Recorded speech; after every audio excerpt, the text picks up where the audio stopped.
ازيكم يا حبايبي، عاملين ايه؟ يا رب تكونوا بخير. النهارده احنا هنعمل شوربه سي فود. معانا كابوريا وسبيط وجمبري، والبهارات طبعا بتاعت السي فود.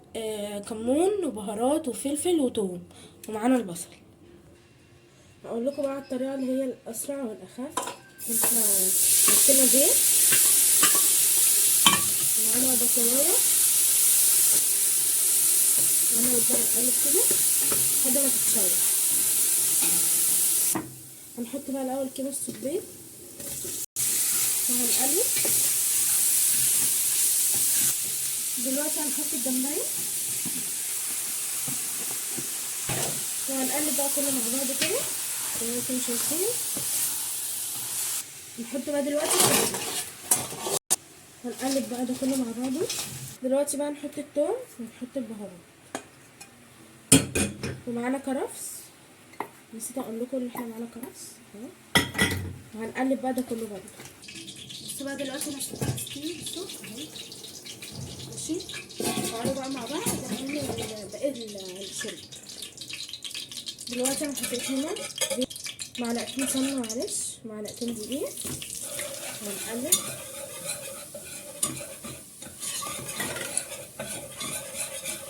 مش عايزين يكلكع معانا الشوارع، هنحمرها بس. بعد كده هنحط اللبن عليها، هنحط اللبن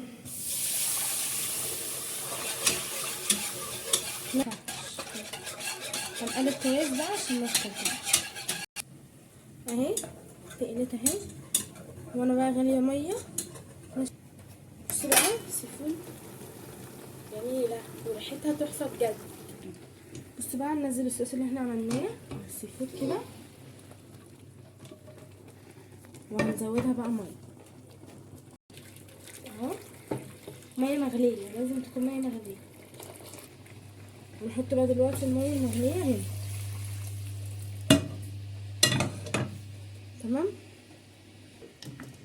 دلوقتي بقى هنقلب.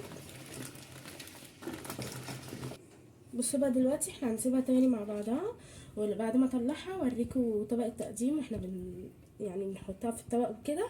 وفي ناس بتعملها بسمك وبتحط لها حاجه تانية، بس احنا بنحبها الطريقه اللي انتوا شفتوها كده. دلوقتي بقى احنا هنغطيها ونسيبها تاني مع بعض. اهي يا جماعه بعد ما طلعتها واستوت وبقت تحفه وريحتها تحفه جدا، ويا رب تعجبكم. ما تنسوش تعملوا لايك. وفي ناس بتعملها بسمك وبتحط لها حاجه تانية، بس احنا بنحبها الطريقه اللي انتوا شفتوها كده. دلوقتي بقى احنا هنغطيها ونسيبها تاني مع بعض. اهي يا جماعه بعد ما طلعتها واستوت وبقت تحفه وريحتها تحفه جدا، ويا رب تعجبكم. ما تنسوش تعملوا لايك وشير وسبسكرايب للقناه عشان يصير كل جديد. باي باي.